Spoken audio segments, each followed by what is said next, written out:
Hello everyone, हमने BTech first year engineering का introduction to built environment शुरू किया था। हम यूनिट 5 कर रहे थे। इससे पहले हमने यूनिट 5 का ओवरव्यू देखा था और अब हम डिटेल में एक एक चीज़ पढ़ने वाले हैं। इसके टोटल 4 लेक्चर्स हैं, एक ओवरव्यू वाला और 3 सब लेक्चर्स डिटेल वर्जन। उसके बाद हमारा यूनिट 5 भी कंप्लीट हो जाएगा। इससे पहले हम शुरू करते हैं thermal aspects of a building से।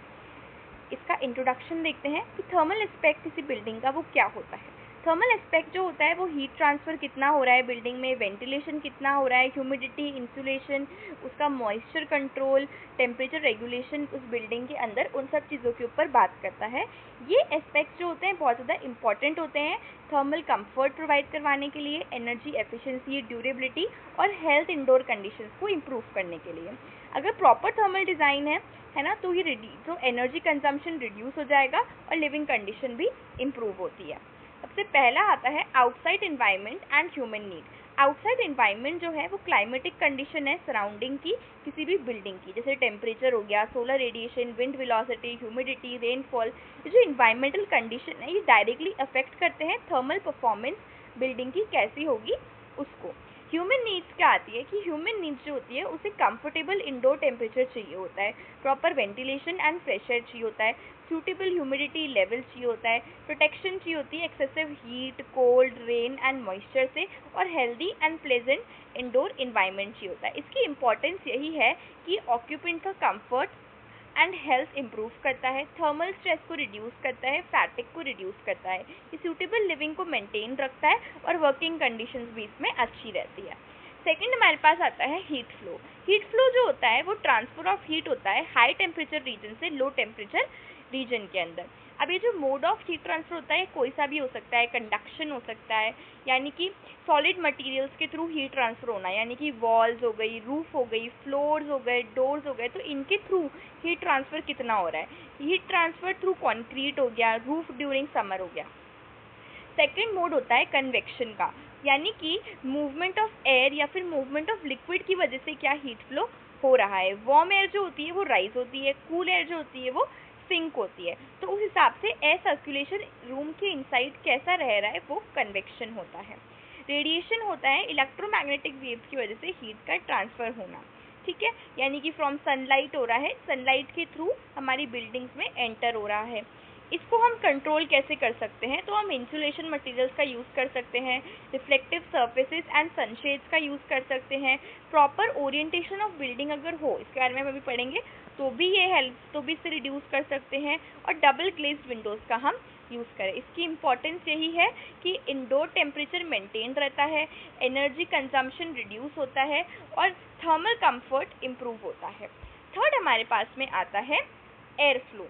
एयर फ्लो क्या होता है? एयर फ्लो जो होता है वो मूवमेंट होता है एयर का into and out of the building, मतलब बिल्डिंग के अंदर और बिल्डिंग के बाहर जो एयर है वो कैसे मूव कर रही है। अगर नेचुरल वेंटिलेशन है तो एयर जो होगी वो मूव करेगी डोर्स, विंडोज, वेंटिलेटर्स के थ्रू, जो कि डिपेंड करेगा विंड एंड टेम्परेचर डिफरेंस के ऊपर। अगर मैकेनिकल वेंटिलेशन है तो बिल्डिंग्स में फैंस, ब्लोअर्स, HVAC सिस्टम्स का यूज़ रहेगा, जिससे कंट्रोल्ड एयर सर्कुलेशन बना रहेगा।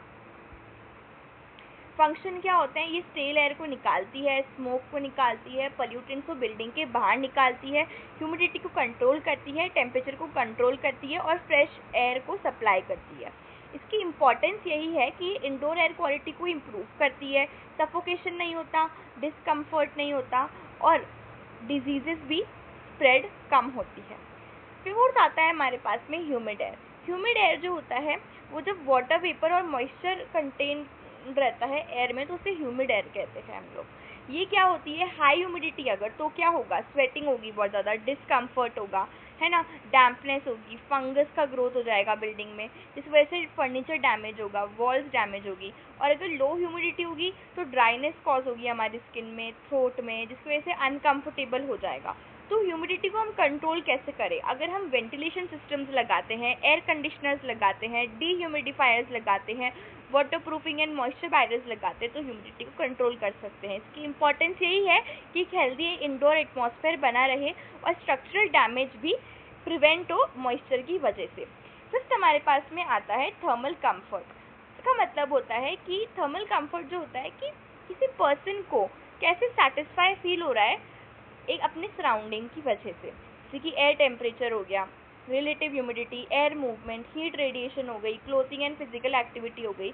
अगर हमें थर्मल कंफर्ट चाहिए तो हमें प्रॉपर इंसुलेशन करना पड़ेगा, वेंटिलेशन करना पड़ेगा, शेडिंग करनी पड़ेगी, है ना, कूलिंग एंड हीटिंग सिस्टम्स का यूज़ करना पड़ेगा, क्लाइमेट रिस्पॉन्सिव बिल्डिंग डिज़ाइन बनानी पड़ेगी, मतलब ऐसी बिल्डिंग जो क्लाइमेट के हिसाब से हमारे को कंफर्ट दे। इंपॉर्टेंस क्या है, प्रोडक्टिविटी कंसंट्रेशन इंप्रूव होगा, हेल्दी सब कुछ रहेगा, कंफर्टेबल इन्वायरमेंट रहेगा, फैटिग एंड स्ट्रेस रिड्यूस होगा। 6 हमारे पास में आता है insulation, condensation and moisture.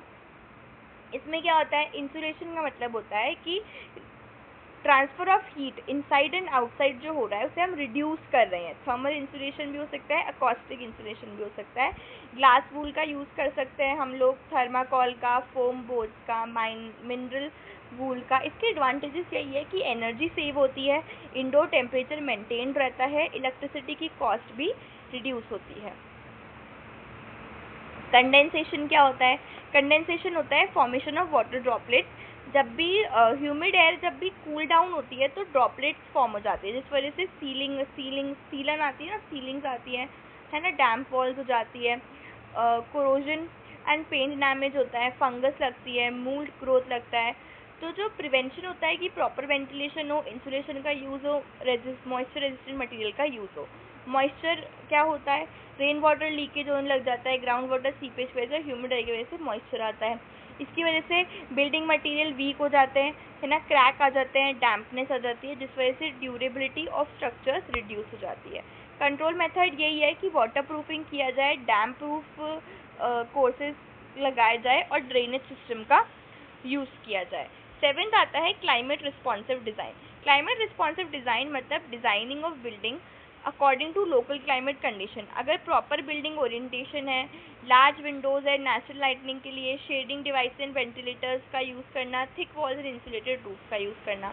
Advantages again वही है, आर्टिफिशियल कूलिंग हीटिंग को रिड्यूस करेगा तो एनर्जी सेव होगी, इंडोर कंफर्ट नेचुरली इंप्रूव होगा। इसके एग्जाम्पल है courtyard houses in hot climate या sloping roof in rainy sea region. Passive control करना, पैसिव कंट्रोल यानी कि नेचुरल मेथड्स का यूज़ करना इंडोर टेम्परेचर को मेंटेन रखने के लिए मैकेनिकल सिस्टम्स की बजाय, यानी natural ventilation, sun shading devices, courtyard and green front, वही सब चीज़ें। एडवांटेजेस भी वही है, energy efficient, low maintenance cost रहता है, इको फ्रेंडली एंड सस्टेनेबल रहता है। थर्मल बैलेंस यही है कि थर्मल बैलेंस का मतलब है कि जब heat gained equal to heat loss in a building, मतलब जितनी अंदर आ रही है उतनी बाहर भी जा रही है। सनलाइट हो गया, इलेक्ट्रिकल अप्लायंसेज, ह्यूमन एक्टिविटीज़, ये सब चीज़ें, वेंटिलेशन, वॉल्स वगैरह। इम्पोर्टेंस अगेन वही है कि स्टेबल इंडोर टेम्परेचर वही रहे, सेम मेंटेन रहेगा, ओवर हीटिंग प्रिवेंट करेगी, एक्सेसिव कूलिंग प्रिवेंट होगी, improve thermal comfort and energy efficiency. 10th आता है forms of energy and active heating and cooling. Forms of energy, solar energy, electrical energy होते हैं, thermal energy, ये सब जो एनर्जी के फॉर्म्स है। इसमें एक्टिव हीटिंग सिस्टम क्या होता है, ऐसे मैकेनिकल सिस्टम जो कि इंडोर टेम्परेचर को इंक्रीज करते हैं, रूम हीटर हो गया, बॉयलर हो गए, सोलर वाटर हो गए। एक्टिव कूलिंग सिस्टम्स होते हैं जो कि रिड्यूस कर देते हैं, air conditioner, refrigerators, HVAC system. Advantage है कंट्रोल इन्वायरमेंट रहता है, एक्सट्रीम वेदर कंडीशन के अंदर काम आते हैं और कंफर्ट एंड प्रोडक्टिविटी देते हैं। यानी बेसिकली कूलिंग सिस्टम यूज़ करेंगे गर्मियों में और हीटिंग सिस्टम यूज़ करेंगे हम लोग सर्दियों में। कंक्लूजन यही है कि थर्मल एस्पेक्ट ऑफ बिल्डिंग जो है बहुत इसेंशियल है comfortable, healthy and energy efficient life provide करने के लिए। अगर प्रॉपर मैनेजमेंट होता है heat flow, air flow, humidity, insulation and climate responsive design का, सस्टेनेबल कंस्ट्रक्शन है वो इम्प्रूव कर सकता है performance and durability of the buildings. I hope एक चीज़ समझ में आई होगी इस लेक्चर की। नहीं आई हो तो कमेंट सेक्शन में पूछे। Do like, share and subscribe. Thank you so much.